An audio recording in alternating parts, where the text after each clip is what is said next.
Bonjour à tous et bienvenue dans un tout nouvel épisode de Backstage Podcast. Je suis Grégory Prudomo et cette semaine je rencontre Elisabeth Gromand qui a lancé il y a 5 ans la société TheWineCellarClub.com.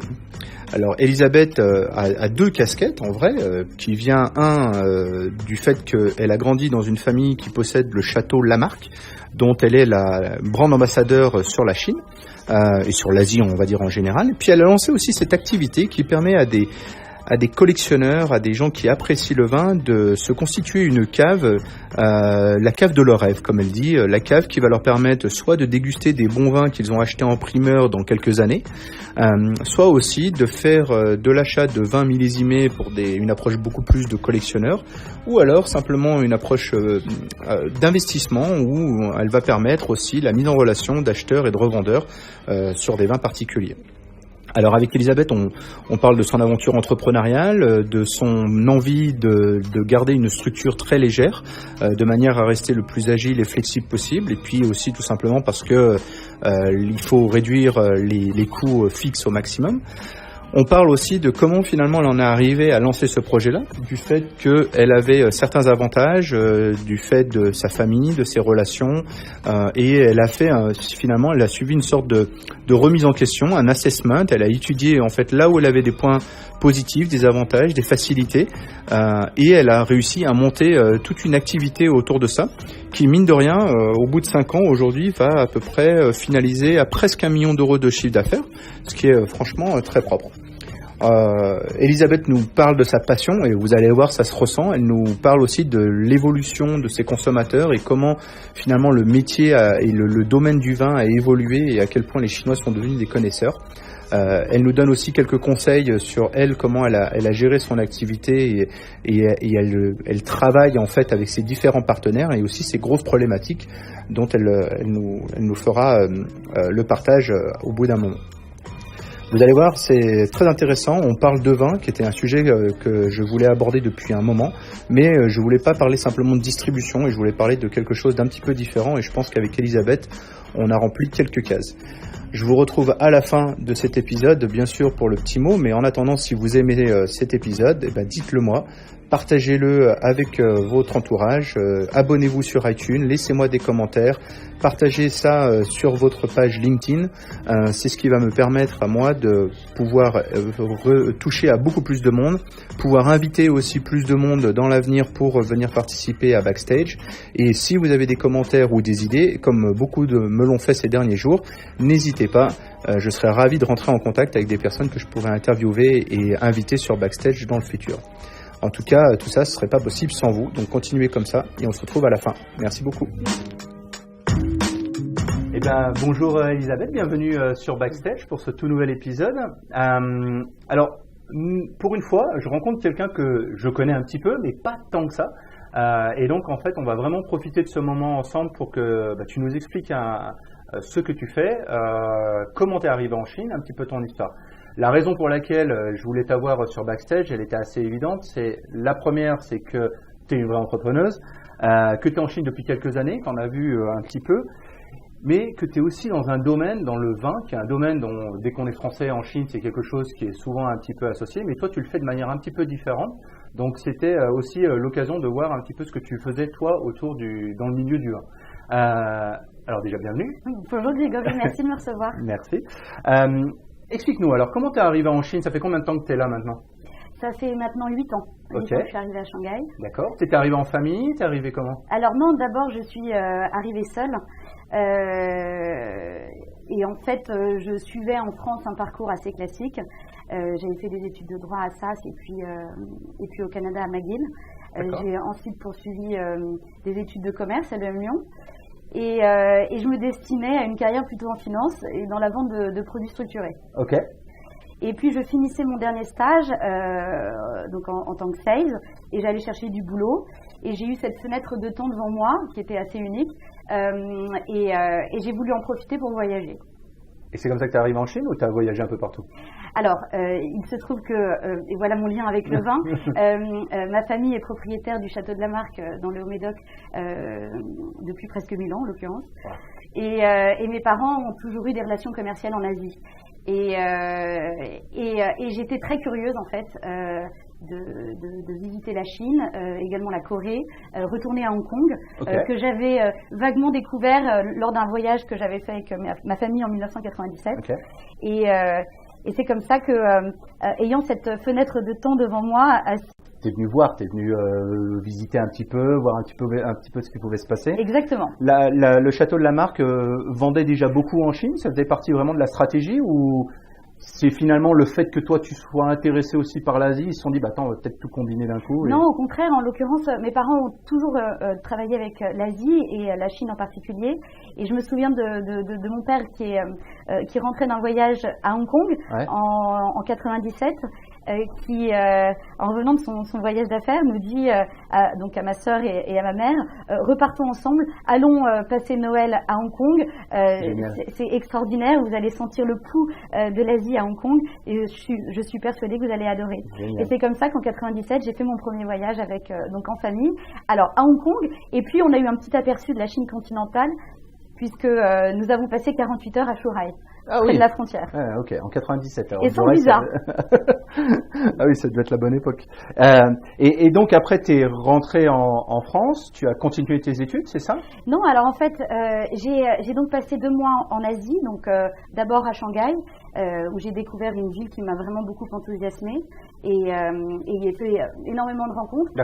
Parmi le paysage des entrepreneurs. J'avais également quelques amis étudiants à l'époque, donc à l'EM Lyon, sur leur campus. Bien sûr.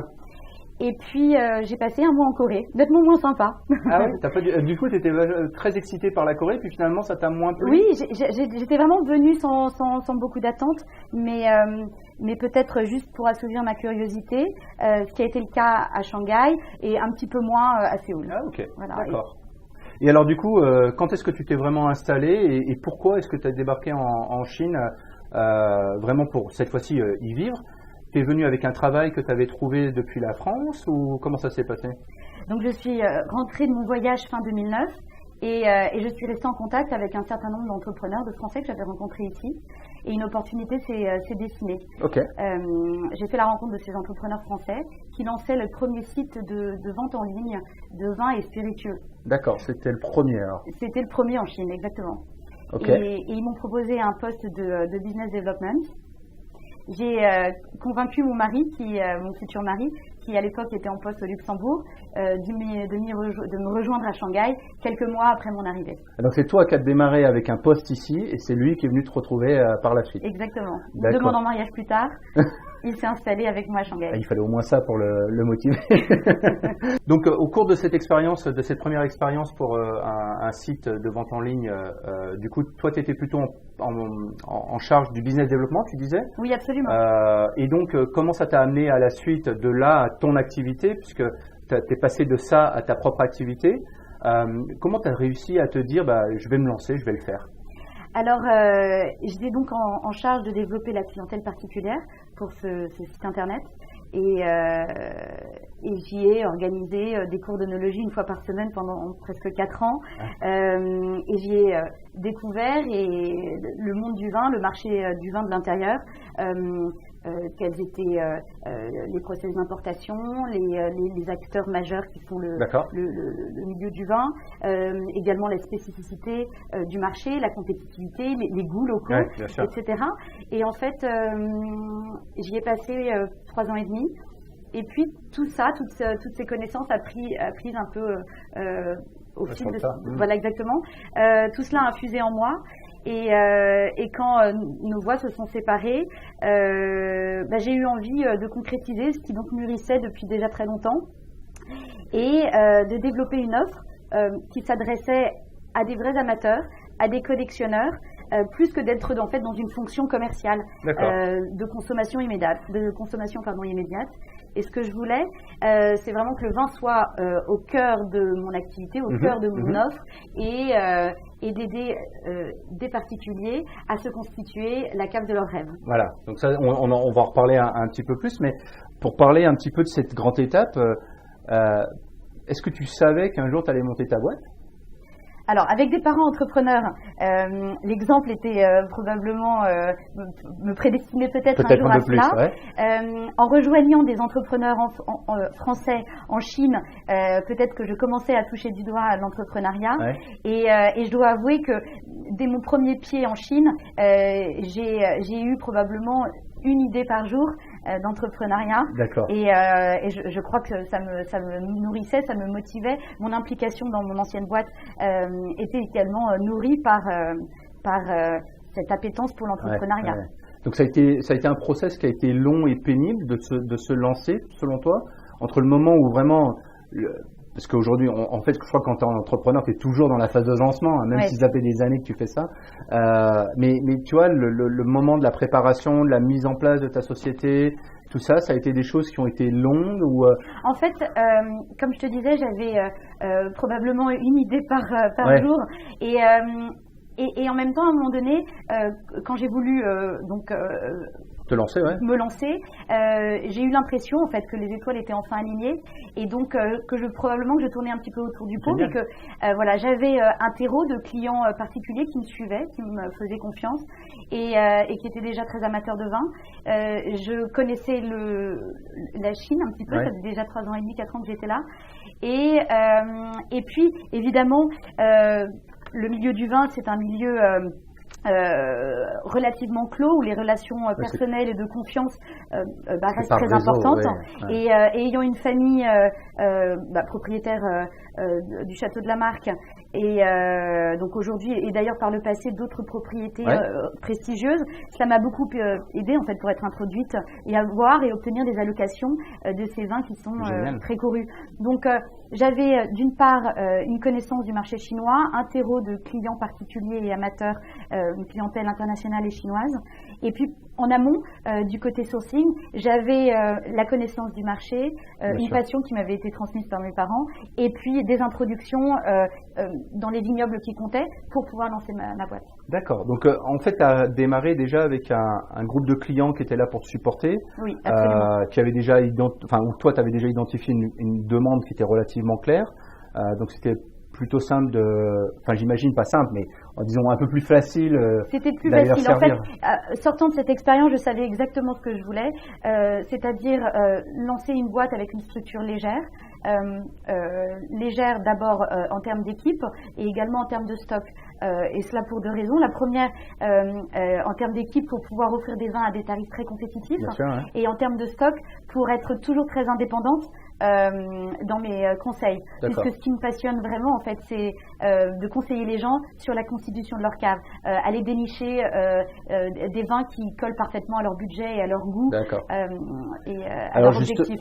Alors justement, aujourd'hui, dans les services que tu proposes, déjà, est-ce que les services que tu proposes aujourd'hui, c'est les mêmes que tu proposais depuis le début ou Non, ça pas pas du tout. Ah oui en fait, mon expérience ici, et notamment parce que le milieu du vin est très compétitif en Chine, le milieu de l'importation de vin en Chine, j'ai eu l'envie en fait de prendre un petit peu le contre-pied et de proposer à cette clientèle qui m'achetait du vin en Chine pour leur consommation immédiate, j'ai eu l'idée de leur proposer de leur constituer leur cave en France. Ah, d'accord.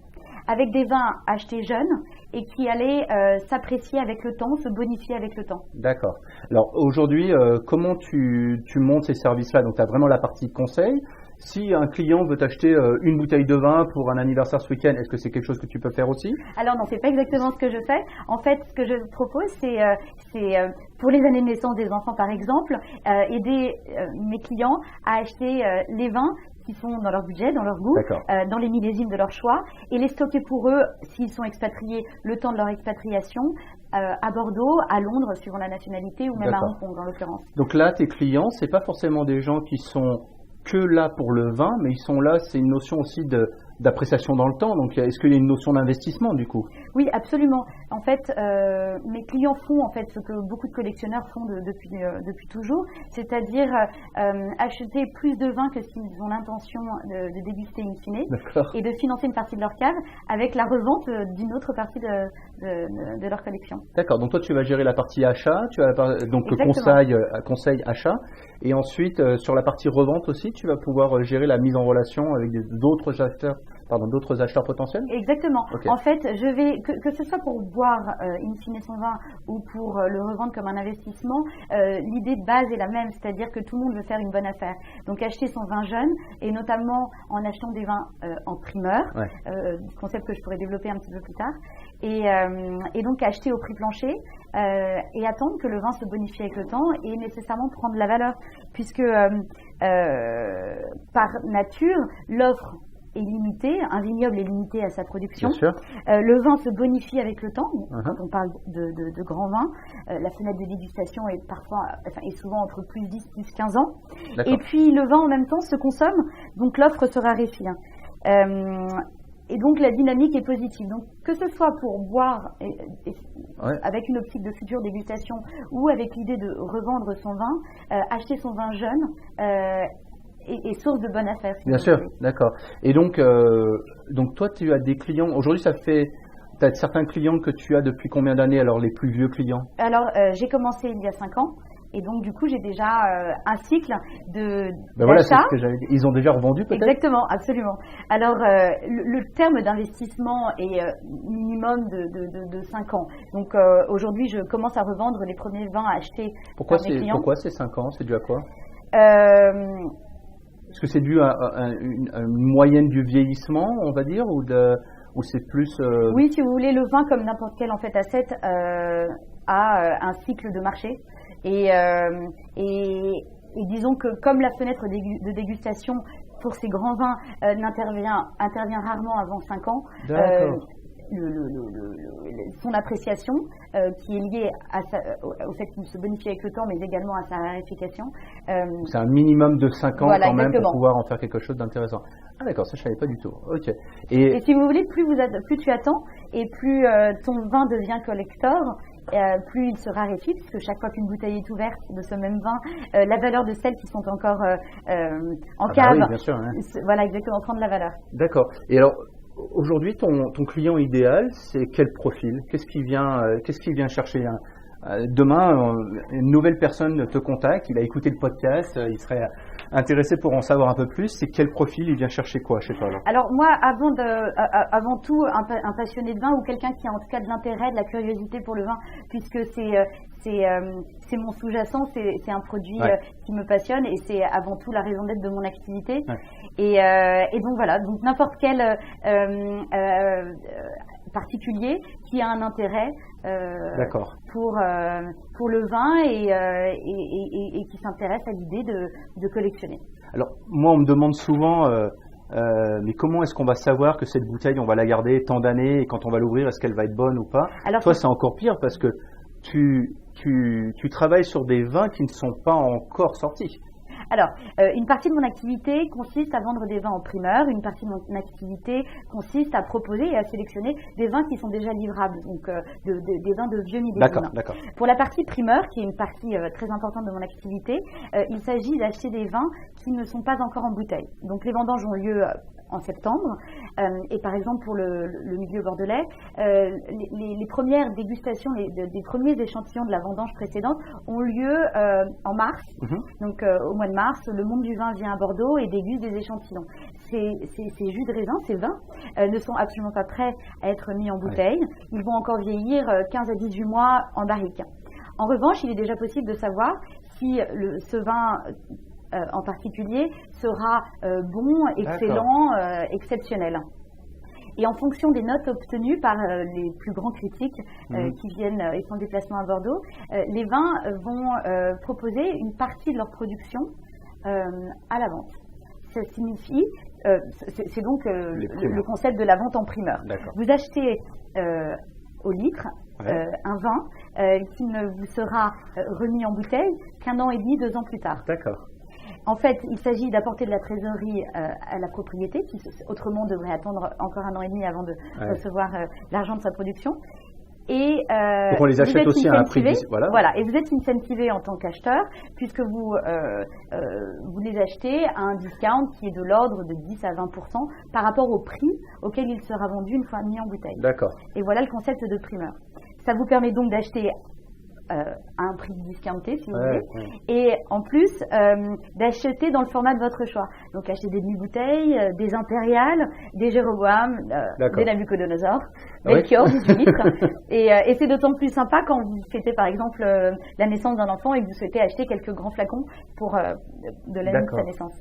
Et alors, après, si on continue le process, donc un client ici va t'acheter des primeurs, va t'acheter des vins en primeur, pardon. Oui. Toi, tu disais tout à l'heure que tu les stockes à Bordeaux. Absolument. Donc, une fois les vins mis en bouteille et mis à disposition par les châteaux, je vais m'occuper de gérer généralement le stockage pour mon client. Certains de mes clients sont en France et français et me demandent de les livrer au moment où les châteaux me les mettent à disposition. La plupart, la grande majorité de mes clients sont à l'étranger et me demandent de m'occuper du stockage pour eux. Donc j'externalise ça auprès du leader à Bordeaux du stockage et qui est spécialisé dans la conservation des grands vins. Et donc les vins vont reposer là jusqu'à ce que mon client me demande soit de le livrer, soit sous mes conseils, de revendre ses vins. Ok. Et alors, comment tu trouves des nouveaux clients aujourd'hui? Parce qu'on a un peu l'impression que c'est quand même un monde qui est très fermé. Donc, comment tu te crées ton réseau dans ce domaine-là? Alors, le bouche à oreille, en fait. Le bouche à oreille, les cours d'œnologie que je peux donner sont évidemment le premier flux. Oui, c'est peut-être la meilleure manière pour toi de développer ma clientèle, absolument. Exactement, oui, le bouche à oreille est vraiment essentiel dans mon activité. D'accord. Et alors, tu disais que tu as des clients un petit peu partout dans le monde. Oui, donc, absolument. Tu as des clients, j'imagine, un peu français, mais tu as aussi beaucoup de clients chinois? Alors, j'ai pas mal de clients. Oui, j'ai beaucoup de clients chinois. Ce sont des clients qui, pour la plupart, ne sont pas à Shanghai ni à Pékin. Au fil de mes voyages, des cours d'œnologie que j'ai pu donner, j'ai rencontré beaucoup de clients qui se trouvent dans des villes secondaires, tertiaires ou des petites villes en Chine et qui peut-être plus que d'autres, qui vivraient à Shanghai ou à Pékin, souffrent des problèmes de faux du vin. Ah, d'accord. Voilà. Et en fait, c'est là où ils valorisent non seulement d'acheter à quelqu'un qui vient du sérail, et évidemment le château de la Marque est ma meilleure carte de visite, et qui valorise en fait l'idée d'acheter à quelqu'un qui vient de Bordeaux, qui bien évidemment connaît le vin et qui va pouvoir les conseiller. Les aider à étoffer leur carte, qui va grossir au fur et à mesure des achats à Bordeaux. Et puis, régulièrement, je vais être amenée à livrer généralement par avion les vins à ses clients. D'accord. Tu les trouves de plus en plus connaisseurs, les Chinois, aujourd'hui? Ah oui, absolument. Ils sont bien éduqués. Exactement. Et je crois que la complexité de la nourriture chinoise, du thé chinois,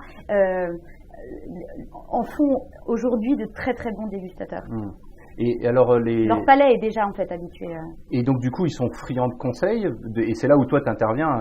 Tu leur envoies pas simplement un catalogue, il y a vraiment une notion d'accompagnement. Non, exactement. Chaque cave de mes clients correspond à mon client en termes de budget, en termes de goût, en termes de fenêtres de dégustation.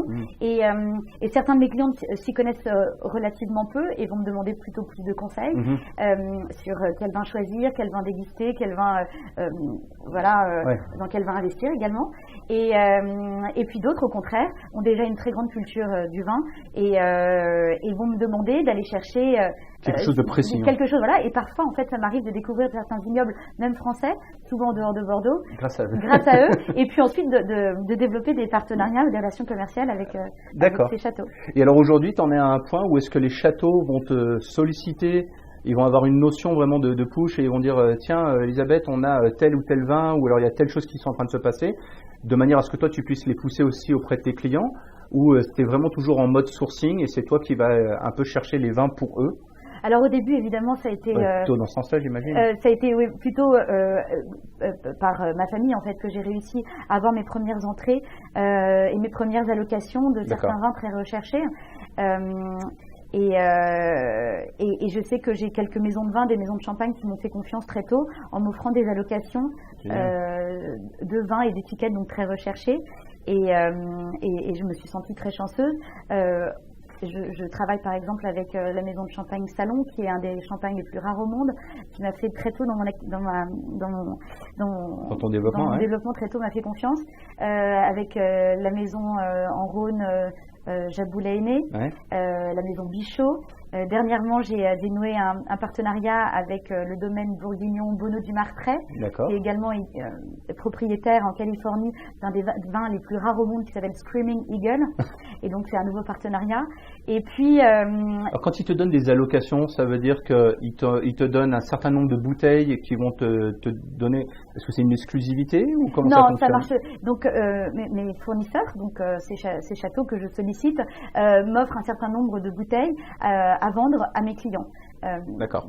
Parfois, quand il s'agit des plus petits domaines de Bourgogne, il s'agit d'une dizaine de bouteilles. Ah oui, c'est pas beaucoup. Bien sûr.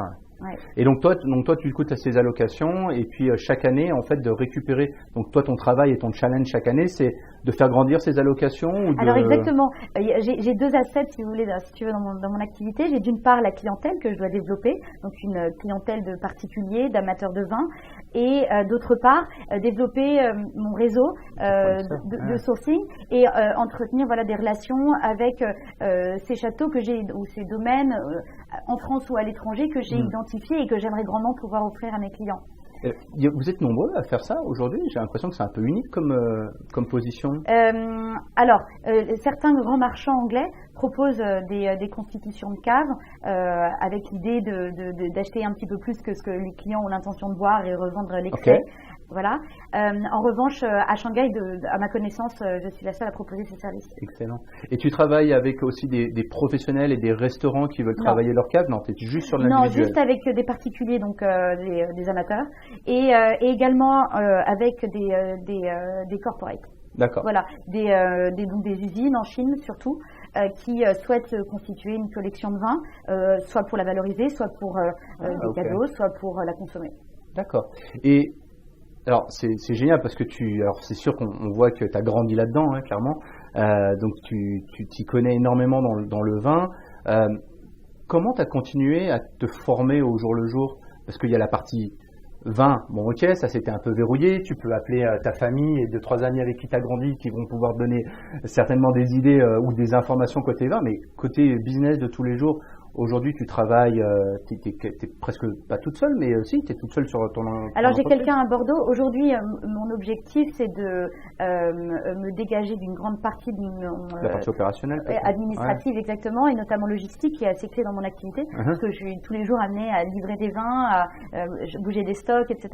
Et donc du coup j'ai quelqu'un qui m'aide à Bordeaux maintenant. Et voilà, et sur la partie connaissance, évidemment mes parents, à la fois agriculteurs d'ailleurs en Brie, céréaliers, et viticulteurs à Bordeaux, j'ai grandi avec eux, avec eux, et ils m'ont beaucoup enseigné. Maman est passionnée de viticulture.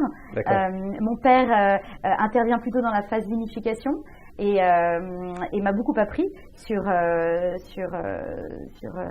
l'élevage. Et donc ça a été mon training vin.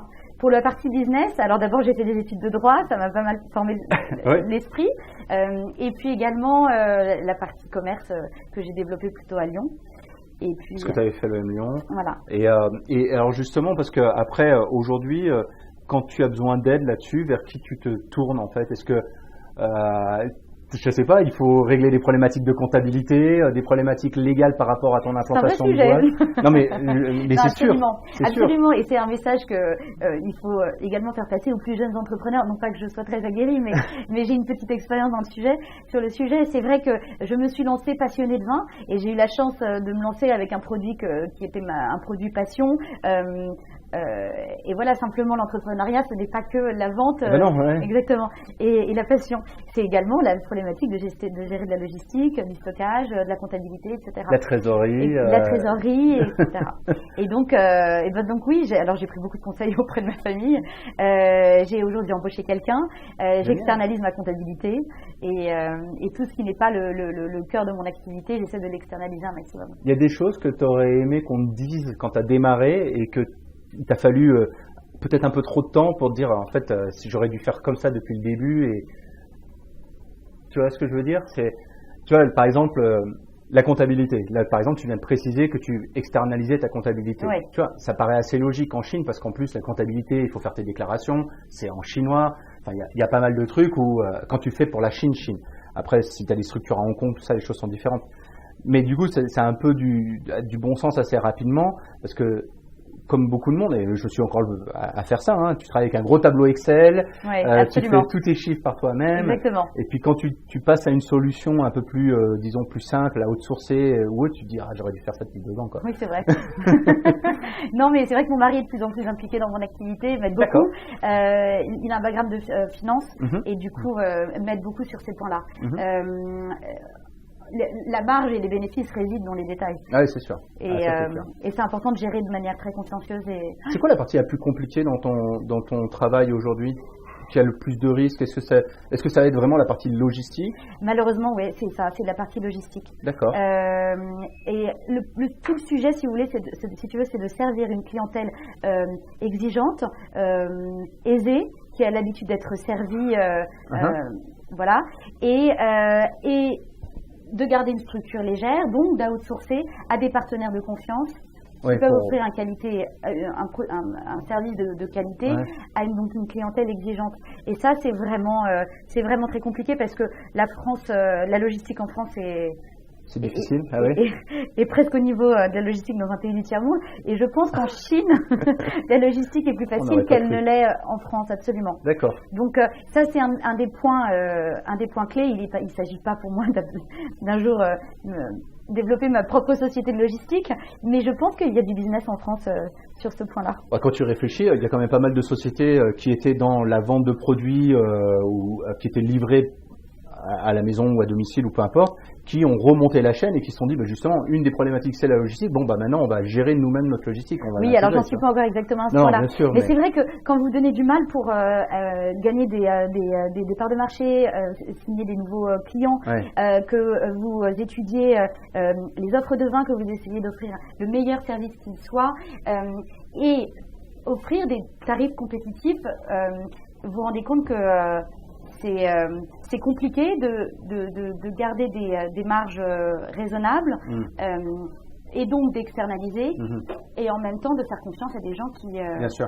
Le problème en fait aujourd'hui, c'est que dans ton activité où toi tu travailles sur les marges, travailles sur les vins, sur une certaine qualité de service, qualité de produit, et que ta valeur ajoutée, elle est là-dessus en fait. Exactement. Et que tu as une très très grosse partie de ton activité qui repose sur une autre partie de la chaîne qui est la logistique. Exactement, la logistique, et que j'outsource puisque c'est pas mon cœur de business.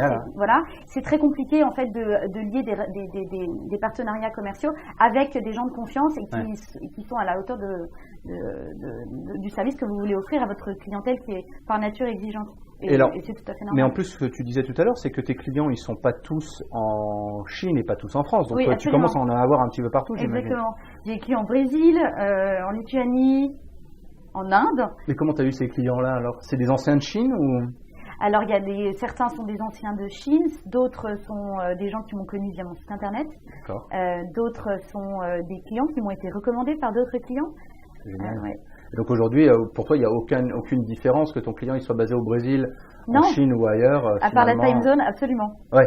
Il fera moins de wine dinner et tu pourras peut-être moins l'approcher, mais physiquement, mais il pourra toujours venir visiter les châteaux en France. Exactement, mais d'ailleurs ça c'est un service que j'offre à tous mes clients, tous ceux qui souhaiteraient un jour venir dans le Bordelais. Évidemment, ils sont invités au château de la Marque. Et également, c'est pas du tout une source de revenus, mais c'est un service que je suis contente de pouvoir offrir, c'est de partager ma passion en faisant ouvrir les portes du vignoble bordelais, bourguignon, etc. à certains de mes clients. Alors, cette année, par exemple, j'ai dans l'idée d'amener un groupe de Chinois pour la 158e vente aux enchères des hospices de Beaune, qui a lieu donc à Beaune dans quelques mois. D'accord. Alors justement, on parle d'un petit peu d'avenir. Aujourd'hui, tu as une activité, comme tu dis, que tu voulais toujours très légère. Oui. Est-ce que c'est justement pour pouvoir se dire, aujourd'hui je suis à Shanghai, mais demain je peux être ailleurs, physiquement et positionné un petit peu n'importe où. Donc c'est clairement un objectif. Oui, exactement. Et toujours garder l'idée que à la fois l'intérêt de mon activité et ma valeur ajoutée réside dans ma connaissance et ma passion en fait pour le vin. Et pour le coup, je pense que ça s'exporte bien et demain je pourrais exercer mon activité un peu partout. C'est vrai que j'ai de la chance de travailler avec un produit qui qui est charnellement lié au savoir-faire et à l'histoire de France. Et qui participe à son rayonnement. Bien sûr. Aujourd'hui, il y a un vrai engouement des marchés asiatiques pour les grands vins. Le Brésil en est à ses prémices. Demain, l'Inde, les marchés BRIC de manière générale. Et donc, peut-être qu'un jour, je serai amenée à développer mon activité depuis l'un de ces pays. Exactement. Et donc, et alors justement, est-ce que l'idée, c'est peut-être par l'avenir de lier des partenariats avec d'autres personnes qui feraient comme toi, mais basées dans d'autres pays, et est-ce que c'est quelque chose qu'on pourra envisager pour le développement de ta société? Oui, éventuellement. M'associer avec d'autres sociétés qui, elles aussi, offrent un service de conciergerie, un service personnalisé de constitution de cave pour leurs clients. Oui, why not, à envisager éventuellement. Et comment tu as fait pour... parce que moi, c'est aussi quelque chose qui m'a toujours intéressé, c'est de savoir comment on fait pour rester léger au maximum au niveau de la boîte. On prend des risques, quand on a tu prends énormément de risques. Mais si tu veux, en Chine, tu as un peu l'impression qu'il faut staffer. Tu vois, il faut embaucher des gens. Alors c'est peut-être moins le cas cette année, ces 2 dernières années, je trouve, au niveau des entrepreneurs. Mais en fait, on est passé par une phase où si ton activité va bien, il faut embaucher. Et il faut toujours recruter des gens, et tu vas recruter une assistante, puis tu vas recruter ton comptable. Alors je m'interdis de faire ça. Je m'interdis de faire ça parce que le milieu du vin est un marché très compétitif, notamment la vente en primeur. Les marges sont par essence réduites et donc du coup Et donc du coup parce que tu pouvais pas te l'offrir. J'annonce mes heures de travail, c'est-à-dire qu'aujourd'hui, je peux le dire, je fais les horaires chinoises, donc je commence à travailler le matin à 9h. Et puis ensuite, j'enchaîne avec les horaires françaises. Généralement, je me couche vers 1h du matin. D'accord. Après avoir fait de 8. Oui, parce que tu as quand même une famille, des enfants, donc il y a quand même du travail. Mais justement, en fait, ça c'est toujours un point qui est intéressant. C'est bon, alors toi, en termes de trésorerie et de finances, tu es obligé de rester, d'être très vigilante. C'est-à-dire que tu peux pas recruter et staffer parce que tu vas manger ta marge. Absolument. Et puis par ailleurs, je veux pas immobiliser ma trésorerie dans un stock de manière à ne jamais être tentée de conseiller un vin à un client qui ne serait pas celui qui lui correspond. Et donc j'essaie de ne pas avoir de stock en propre. J'ai en fait accès à tous les vins de la place bordelaise. À répondre aux demandes spécifiques des clients, parfois en mettant en concurrence plusieurs négociants afin d'offrir les meilleurs prix, le meilleur vin, le vin le plus adapté. Et oui, parce que aussi tu n'as pas de stock en fait, puisque les gens, en gros, ils vont te passer un peu leur liste, ou toi tu vas leur recommander des choses. Exactement, et en fonction des objectifs de dégustation, en fonction de l'objectif d'investissement du client, je vais choisir tel ou tel vin. D'accord, ok. Donc dans toute l'histoire en fait depuis 5 ans, quels ont été les moments les plus difficiles en fait dans ton activité, des choses où il y a des moments en tant qu'entrepreneuse, tu te dis alors là je vais pas y arriver quoi, ça va être. C'est fou, c'est souvent lié en fait à la logistique du vin et du dernier kilomètre. Où la bouteille se casse, où la bouteille collector est volée. Et je me souviens d'avoir arrêté de respirer pendant 24 heures lorsque j'ai livré un client en Allemagne et jusqu'au dernier moment je comprenais qu'il manquait sur les 15 caisses livrées, il manquait une caisse et que c'était probablement la caisse de Château Angélus 2012 qui était un vin dont l'étiquette était collector, elle était gravée de 21,7 carats d'or, elle avait été créée juste pour ce millésime par le Château Angélus et irremplaçable. Évidemment, sa valeur avait pris au moins 120% depuis sa sortie en primeur et donc il était juste inenvisageable de remplacer la caisse. Et jusqu'au dernier moment, je savais donc qu'il manquait une caisse pour cette livraison et je ne savais pas laquelle. Bon, fort heureusement, ce n'était pas celle-ci. Donc, tu as dû faire quelques sueurs froides de temps en temps. Exactement. D'accord. Qu'est-ce qu'on pourrait envisager sur les 3-5 ans qui vont venir on se refait un point dans quelques temps. Qu'est-ce qu'on se raconte selon toi? Tu seras où? Tu feras quoi? Aujourd'hui, j'ai à peu près 120-130 clients. Et donc voilà, l'idée pour moi dans 5 ans, c'est de garder un nombre stable et avoir des clients qui sont de plus en plus sophistiqués, qui dépensent de plus en plus dans leur cave. Et aujourd'hui, les clients, parce que tu dis stable et en fait tu veux faire monter le ticket moyen. Voilà, exactement. Aujourd'hui, ils commandent combien de fois par an à peu près tes clients? Alors j'essaye de multiplier les événements. Donc aujourd'hui, je vends des primeurs de Bourgogne relativement tôt dans l'année. Ensuite, et c'est la plus grosse partie de mon activité, c'est la vente de primeurs. Donc c'est précisément en ce moment, entre le mois de mai et le mois de juin. Au mois de septembre, un grand nombre de vins étrangers sortent également sur la place bordelaise.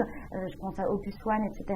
Donc voilà, multiplier les événements. Et puis une autre étape importante de mon année, c'est la vente aux enchères des hospices de Beaune. Ah, d'accord. Donc c'est une vente de charité qui a lieu chaque année et qui permet d'acheter une pièce, une barrique,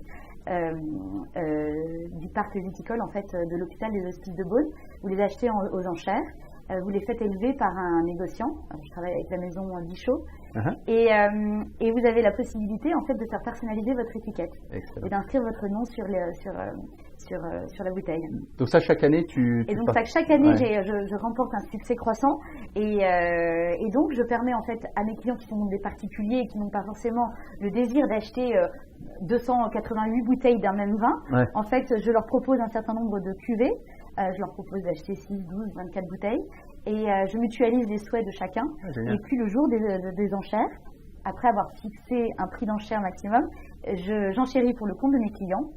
D'accord. Et puis mes clients peuvent recevoir 1 an et demi plus tard, 2 ans plus tard, leur vin et faire personnaliser leur étiquette au nom de leur enfant, à leur nom, au nom de leur maison de campagne, au nom de leur entreprise aussi. Ça m'arrive. Ah, donc tu fais des achats groupés du baril en fait. Exactement, parce que la vente aux enchères ne permet que d'acheter à la pièce, donc à la barrique. D'accord, excellent. Ah oui, ça j'avais pas envisagé ça. Ça, les Chinois doivent adorer ce genre de choses. Absolument, et en fait c'est d'où le succès grandissant et c'est ce qui me motive aujourd'hui à organiser un groupe. Exactement, puisque c'est pas du tout le fond de mon activité, et c'est pas rémunérateur pour moi, mais c'est vraiment une spécificité, une curiosité française. Et donc du coup mon idée c'est vu le succès grandissant des dernières années auprès de ma clientèle chinoise, serait d'y emmener un certain nombre de Chinois cette année. D'accord. Et donc c'est ce que tu disais, donc sur les années à venir, de faire monter le ticket moyen, d'éduquer encore davantage tes clients, de garder c'est vraiment un échange que j'ai avec eux et du coup je pense que ce serait un peu présomptueux de dire éduquer parce que alors peut-être pour la partie investissement je les aiguille un peu plus puisque ça répond à des rationnels que je maîtrise et à un marché du vin que je connais, etc. Et pour la partie dégustation, je dirais que c'est vraiment un échange constant, donc continuer à faire découvrir des vins à mes clients, continuer moi-même à lier des partenariats. Voilà, j'ai dans l'idée de travailler avec une maison de champagne pour créer un champagne qui colle parfaitement au goût, en travaillant la liqueur de dosage, en travaillant la différenciation et donc la personnalisation de la bouteille. Ah oui, donc là tu vas vraiment créer un produit pour tes clients en fait. Exactement, pour le client qui a cette envie folle de créer un champagne à son image. Génial. Exactement, et j'ai la même idée, les mêmes projets en cours avec une maison de cognac. D'accord. Voilà, donc en fait ce serait l'idée de diversifier dans les spiritueux éventuellement. Je rêve de vendre également des grands portos et je pense que ma clientèle il serait très sensible. D'accord. Oui, donc tu vas aussi t'élargir dans les années à venir, tu vas sortir aussi simplement des vins. Donc on parlait beaucoup des vins français, mais tu parlais aussi à l'instant des vins étrangers. Absolument, aussi, exactement. Entre les vins américains ou italiens. Maintenant les liqueurs, les champagnes, les liqueurs aussi. Et puis alors depuis quelques temps, je propose à mes clients d'investir dans le foncier viticole en France par l'achat de parts de groupements fonciers viticoles. Donc ils achètent des pieds de vigne. Exactement. En fait, le GFV est une société civile qui permet à des particuliers de devenir copropriétaires d'un vignoble via l'acquisition donc de parts de la dite société. D'accord. Et la gestion de la vigne, elle est confiée à un exploitant. Généralement, la famille qui est propriétaire depuis de nombreuses générations et qui va vendre seulement une partie de son vignoble pour avoir de la trésorerie, qui va vendre une petite part de son vignoble à un groupement de particuliers amateurs. Et ces investisseurs vont recevoir en dividende chaque année des bouteilles de vin. Excellent. Du coup, ils vont recevoir leurs dividendes en bouteilles qu'ils vont pouvoir ensuite consommer. Exactement. D'accord. Et par ailleurs, ils aident généralement une famille propriétaire de plusieurs générations à rester en fait sur ces terres. Puisque la société civile, le GFV, est nécessairement mis en bail à un agriculteur, un viticulteur expérimenté. Ça marche sur toute la France ou c'est vraiment plus propre au Non, ça Bordeaux, marche sur toute la France. D'ailleurs, je propose des groupements fonciers viticoles en AOC Champagne, dans des appellations merveilleuses de Bourgogne, à Bordeaux, et donc je travaille avec cette société en partenariat avec elle.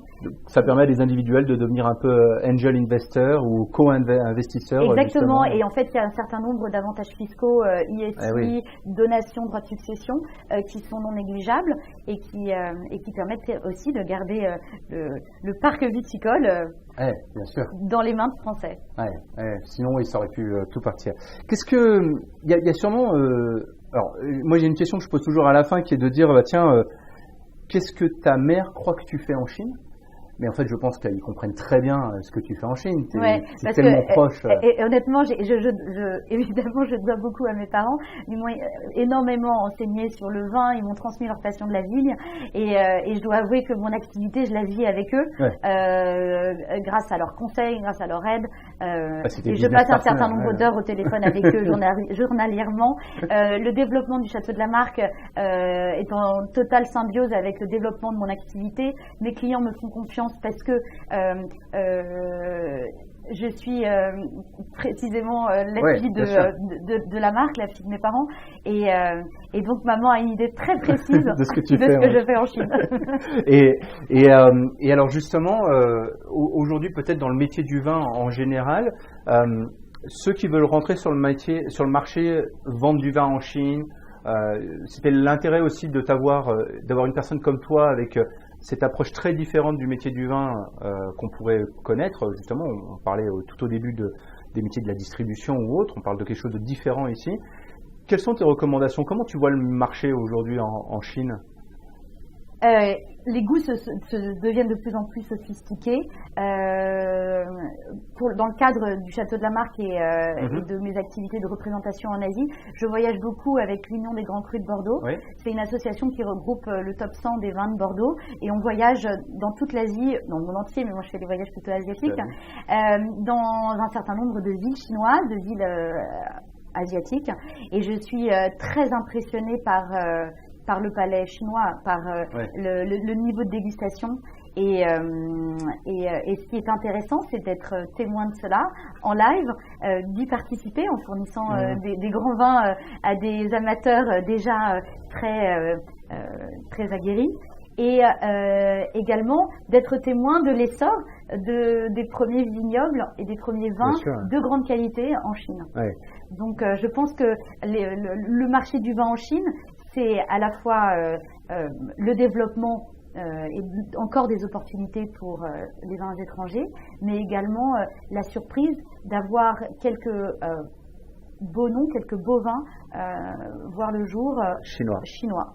Ça c'est vraiment l'avenir, je pense. De toute façon, les Chinois, moi c'est ce que je dis toujours, quand ils se sont décidés à faire un truc, ils vont réussir à le faire bien. Absolument. Donc ils vont y arriver en fait. Exactement, et il y a un certain nombre de personnes qui ont un vrai savoir-faire. Je pense à des œnologues, à des marchands de barriques françaises. Le chêne vient de l'Allier par exemple, qui aujourd'hui exportent en Chine leur savoir-faire, leurs produits. Qui commencent à prendre de la place en Chine. Ils en ont besoin pour la production, ils en ont besoin pour le développement, mais auprès des vignobles chinois maintenant, en utilisant une partie des produits qui viendraient de France ou d'ailleurs. Est-ce qu'on est encore sur le stéréotype du cul sec d'un grand cru de vin rouge Alors oui, ça existe encore. Ça existe encore, mais en tout cas, il y a une vraie classe émergente de vrais amateurs, de vrais connaisseurs. Et comme je le disais tout à l'heure, la même manière que la culture chinoise est très complexe, la cuisine chinoise l'est également. Il n'y a qu'à voir et à faire le parallèle avec le pu'er. Le pu'er tea, qui a des saveurs qui nous sont peut-être un petit peu difficiles d'accès pour nous, palais européens, mais qui sont d'une grande finesse.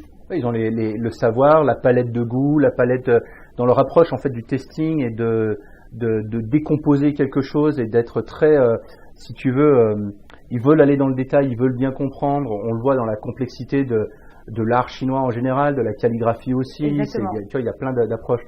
Est-ce qu'un bon connaisseur de thé est un bon connaisseur de vin ou peut l'être? Alors j'ai rencontré assez peu de grands connaisseurs de thé, mais de mon expérience, oui, absolument. C'est la même logique. Parce que le palais en fait se travaille à la dégustation, et plus vous prêtez attention aux différents arômes, aux différentes saveurs que vous ressentez, plus vous travaillez et vous ressentez en fait ces arômes. Quel est ton vin qui marche le mieux pour les Chinois aujourd'hui? Alors, je ne sais pas pourquoi. Le Château de la Marque est mon best-seller. Parce que tu le signes. Exactement, probablement parce que je fais beaucoup d'autographes. D'accord. Pour finir, peut-être, du coup, tu parlais beaucoup du bouche à oreille. Donc, en fait, j'espère aussi que grâce à ce podcast, en fait, certaines personnes qui à la fois sont intéressées par le côté vin, mais aussi peut-être entrepreneurial du projet à investissement vont te contacter. Est-ce que tu as des gens qui au début vraiment c'est un peu le noyau du début, tu vois, c'est un peu l'atome qui t'a permis d'exploser, de rencontrer plein de gens. D'abord, je te remercie de me donner cette opportunité de parler de mon expérience. Et puis, effectivement, j'aimerais vraiment remercier certaines personnes dont je suis aujourd'hui très reconnaissante et qui, vraiment par pure générosité, par pure sympathie, m'ont mis le pied à l'étrier parce qu'ils ont parlé de moi autour d'eux dans leur cercle d'amis, parce qu'ils ont su me faire confiance.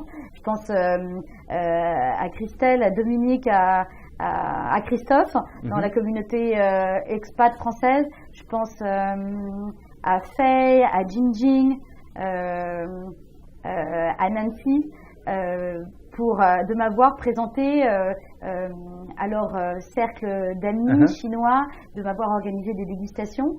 Et puis c'est vrai que j'ai reçu également le soutien du consul général de France, qui m'a ouvert les portes de sa résidence pour l'organisation, la promotion justement de la vente de charité des hospices de Beaune. D'accord. Il est très impliqué et généreux en termes de temps et d'efforts pour aider les entrepreneurs français, et je lui en suis très reconnaissante. C'est génial. Tu as eu un bon support. Et alors maintenant, peut-être vraiment à toi de rendre ça, en fait, c'est-à-dire quels seraient les conseils des gens qui aimeraient se lancer, quels seraient les conseils que tu pourrais donner aux gens qui aimeraient se lancer, de leur éviter, en fait, toi, des embûches que toi, tu as pu rencontrer à l'époque. Ça a été difficile de quoi tu parles? De toi, ça a été difficile justement de se lancer dans ce business-là. Non, mais alors, je pense que ça reste entre nous, tu vois. Je te le dis, après tu le gardes si tu veux. Mais en gros, quand je me suis lancée, j'ai essayé d'optimiser mes assets, qui étaient ma connaissance du vin, mon réseau en France, dans les cercles et dans les vignobles qui comptent, etc., pour valoriser ma société en termes d'allocation, etc. Ça, c'était pour la partie sourcing. Et puis, dans la partie business development, je débarrais avec un terreau de clients qui, je savais, me suivaient, puisque c'était eux qui, en fait, au début, m'ont demandé de les aider à se constituer une cave, leur ont demandé comment s'y prendre pour acheter des primeurs. Et c'est parce que j'avais cette demande-là que j'ai décidé de lancer ma boîte. Donc, d'une part, j'ai décidé d'optimiser mes assets. Donc, terreau de clients particuliers amateurs, allocation, connaissance du milieu, etc.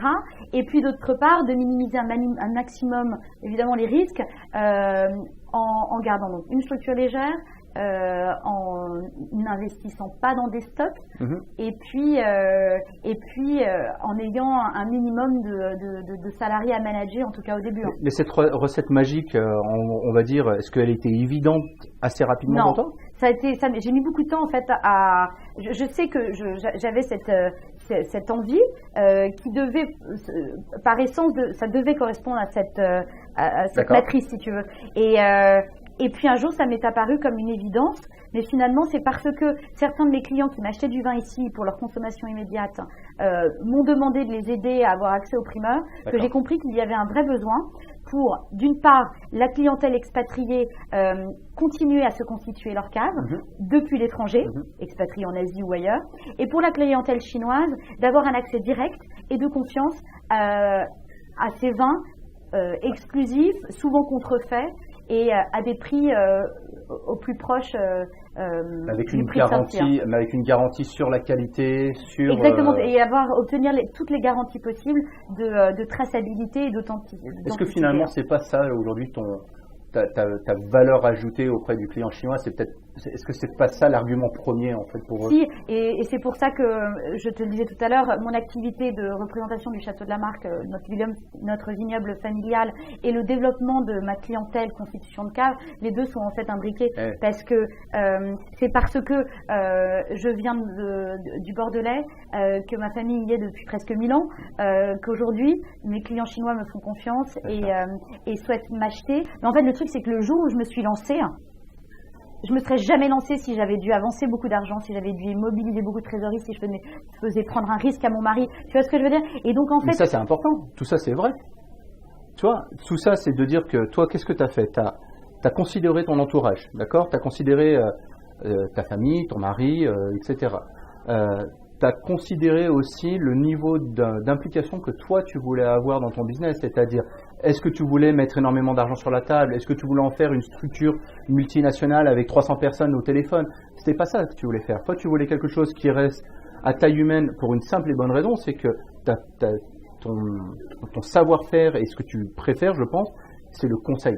Tu peux faire du conseil quand tu as une centaine de clients, tu peux le faire. Et encore, des fois, tu dois t'arracher les cheveux. Ouais. Mais dès que tu en as 500, 1000, comment tu vas faire? Et quand tu me dis que ton évolution, elle va se faire avant tout dans la capitalisation sur ses clients existants plutôt que d'aller en chercher 10, 20. Oui, et puis en tout cas, j'ai pas mal de jeunes qui me font confiance et pour qui je constitue des caves. De vivre en communauté, en tout cas pour la partie française, ça a été plus facile pour moi de développer du coup cette clientèle sophistiquée, masculine, cinquantenaire. Mais c'est parce que ici on vit dans un village, tu vois. Voilà, donc ça c'est pour la clientèle française. Pour la clientèle chinoise, ça a été beaucoup plus lent. J'ai l'impression qu'il y a un facteur temps et une latence qui est bien plus importante que dans le développement de la clientèle française. Tu veux dire pour qu'ils te fassent confiance? Exactement, c'est beaucoup plus long. Exactement.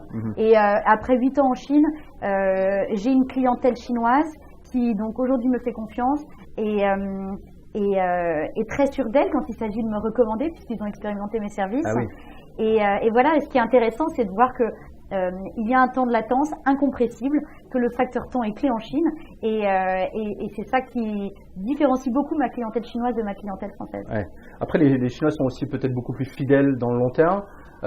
Techniquement, ils sont ici où tu es toi aujourd'hui, alors que les étrangers risquent de voyager aussi, et ça sera plus difficile. Les Chinois, du coup, ils vont garder leur vin aussi stocké à Bordeaux ou ils le font venir généralement? Alors, je propose maintenant une solution de stockage à Hong Kong. Ah, ici, ok, d'accord. Oui, exactement. Et en fait, ce que je fais, mais la plupart de mes clients chinois gardent leur vin dans cet entrepôt à Bordeaux.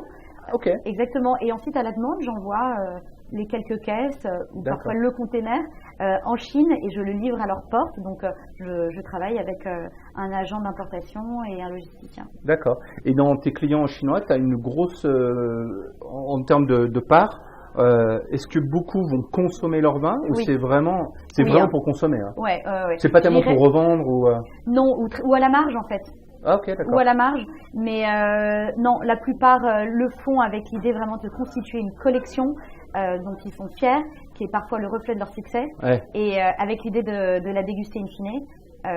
Voilà. Après, j'ai un réseau pour la revente et j'ai parfois des demandes très précises. Il m'arrive de proposer à mes clients chinois à faire des offres sur certains vins qu'ils pourraient avoir en portefeuille et parfois ça leur arrive d'accepter de revendre. Bah oui, parce que toi tu connais bien leur cave.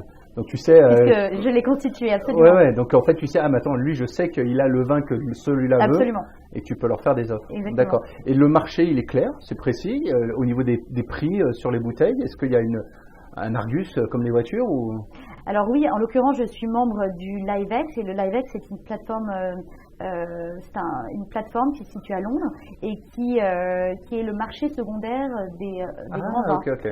Et donc cette plateforme et mon membership assure en fait à mes clients la liquidité sur le marché secondaire de leurs vins. D'accord. C'est une plateforme unique qui réunit les 300 marchands de vin les plus importants au monde. Pour en être membre, il faut être coopté par 2 autres membres qui sont forcément des acteurs importants dans leur zone géographique. Et vous devez remplir un certain nombre de critères, ce qui garantit également que les vins qui sont échangés sur cette plateforme sont authentiques. ils sont authentiques et suivent une valorisation qui est logique, en phase avec le marché. Cette valorisation, elle est le fruit d'une demande et d'une offre qui se réunit sur cette plateforme. Exactement. Ok, excellent. Super, on a touché pas mal de choses. Moi, je suis très content de t'avoir reçu sur cet épisode. Je pense que plein de gens seraient intéressants d'en apprendre encore plus sur toi. Où est-ce qu'on te retrouve? Quelle est la meilleure manière de rentrer en contact avec toi? Je te donne mon numéro de téléphone. Alors, vous n'avez pas le numéro de téléphone? Ou alors tu peux. Mon QR code. Mais le QR code, on l'ajoutera dans l'article de toute façon. Mais aujourd'hui, l'adresse de son site internet? Oui, thewinecellarclub.com. D'accord. Et donc, je mettrai aussi toutes les informations dans l'article pour qu'on puisse te commander des vins, te réserver des primeurs et monter la cave avec toi. Merci beaucoup d'être venu. Merci infiniment, Grégory, de m'avoir reçu. C'est gentil. Voilà, j'espère que cet entretien vous a plu. En tout cas, si c'est le cas, n'hésitez pas à le dire. Abonnez-vous sur iTunes, laissez-moi des commentaires. Laissez-moi des messages, envoyez-moi aussi vos suggestions d'amélioration, vos idées d'interview, ce que je pourrais faire pour le rendre encore plus passionnant. Dans tous les cas, partagez tout ça autour de vous avec vos amis, vos collègues, vos collaborateurs, parce que eux aussi peuvent apprendre plein de choses de ces échanges avec tous ces entrepreneurs. On se donne rendez-vous la semaine prochaine pour un tout nouvel entretien.